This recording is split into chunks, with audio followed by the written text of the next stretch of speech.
Hello, myself Dr. Avik Ghosh, consultant orthodontist and cosmetic dentist, attached in BP Poddar Hospital.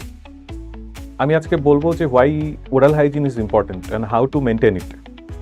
দেখুন, আমাদের oral hygiene is important because not only for our মুখটাকে পরিষ্কার রাখার জন্য বা দাঁতকে পরিষ্কার রাখার জন্য তা নয়, it's directly connected to our vital organs like heart, kidney and all.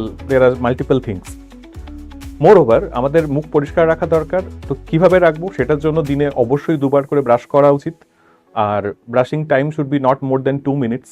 আর সবসময় চেষ্টা করতে হবে খুব বেশি হার্ড ব্রাশ ইউজ না করতে, ফ্লুরাইড কন্টেনিং টুথপেস্ট ইউজ করাটা ভালো। আর সঙ্গে positively in every 6 months not near by any ডেন্টিস্টের কাছে ভিজিট করে নেওয়া দরকার। কারণ কি যখন আমরা কোনো প্রবলেম দেখি যে it is in initial stage like dental caries হোক বা কিছু হোক, তাহলে সেটা আপনার ক্ষেত্রে ট্রিটমেন্টের কস্টিংটা ব্যাপারটা অনেকটা কম হবে এবং কষ্টটাও পেশেন্ট কম পাবেন। তো ডেফিনেটলি এগুলো ফলো করা খুব দরকার। And one more important thing, যে যদি কিছু সমস্যা নাও থেকে থাকে তাহলে স্কেলিং অ্যান্ড পলিশিং ওটা প্রতি বছরে একবার করে করা উচিত। ফর স্মোকার্স এটা এভরি 6 মান্থসে করা উচিত। কেন? কারণ কি এটা যদি করা হয় তাহলে আমরা অনেক সময় যখন ব্রাশ করি তখন ওই ব্রাশ কিন্তু মুখের সমস্ত 360 অ্যাঙ্গেলে পৌঁছায় না। তো অনেক জায়গায় খাবার জমে প্ল্যাক জমে সেক্ষেত্রে ডেন্টাল ইনফেকশন হওয়ার একটা চান্সেস থাকে।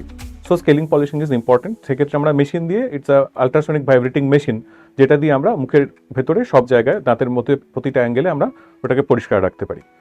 So that's what scaling is important, and please visit your dentist in every 6 months. Thank you.